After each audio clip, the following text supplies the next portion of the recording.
They thought he was invisible. Just a cleaner with a mop, always sweeping up sweat from the gym floor, while others chased their dreams in the ring. But the night everything changed, when the lights were brightest and the crowd was laughing, he walked from mop to mat and delivered a single punch that made the world stop breathing. This isn't just a fight story. It's about dignity, about hidden strength, and about what happens when you underestimate the quietest man in the room. Stay with me until the end, because the punch is only half the story.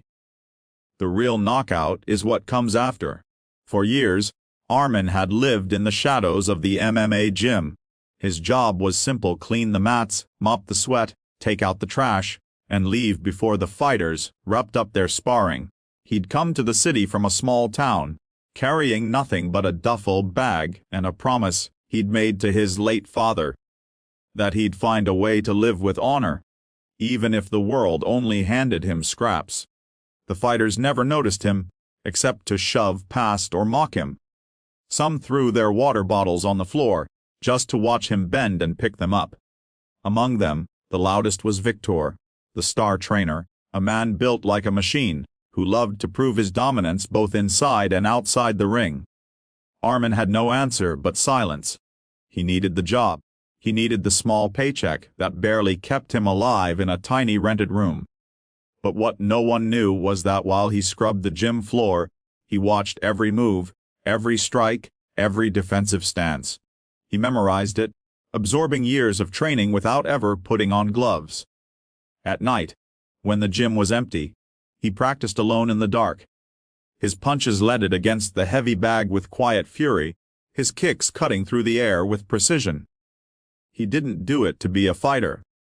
He did it because somewhere inside, the boy who lost his father and carried the weight of poverty needed to feel strong, even when the world treated him like nothing. The turning point came during a promotional event the gym had organized. Dozens of people gathered: spectators, sponsors, fighters, all watching as Victor showed off his brutal techniques. The trainer's eyes scanned the crowd, looking for someone to humiliate. His gaze fell on Armin, who was sweeping in the corner. "Hey, mop boy!" Victor shouted, laughter following like a wave.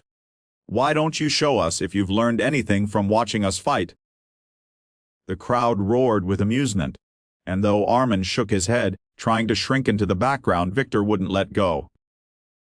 "What's the matter? Scared? Or maybe your mop hits harder than you do." The chants began, taunting him, forcing him toward the cage. Armin's hands trembled as he put down the mop. His heart pounded, his throat dry, but inside, a storm had been waiting for this very moment. He stepped into the ring, barefoot, facing Victor, who smirked as if the outcome was already written. The bell rang. Victor rushed forward, swinging with arrogance. Armin didn't flinch. He had studied this movement 1,000 times. He pivoted, drew from the countless nights of silent training, and with one perfectly timed punch, he struck. The sound was sharp, echoing like a thunderclap. Victor crumbled, unconscious before he hit the mat. The gym fell silent. The laughter, the mockery, all of it vanished in an instant. And there stood Armin, the cleaner, the invisible man, his fist still clenched, his chest heaving with a lifetime of suppressed strength. The world would later say it was a fluke, luck, an accident. But those who were there knew the truth. They had witnessed something raw, something undeniable. A man who had been forced down his whole life, finally standing tall. The story didn't end with the knockout. In fact, it had just begun. For in that moment, Armin wasn't just the cleaner anymore. He was proof that sometimes the ones sweeping the floor are the ones who carry the most power. Quietly waiting for the day they're called to rise.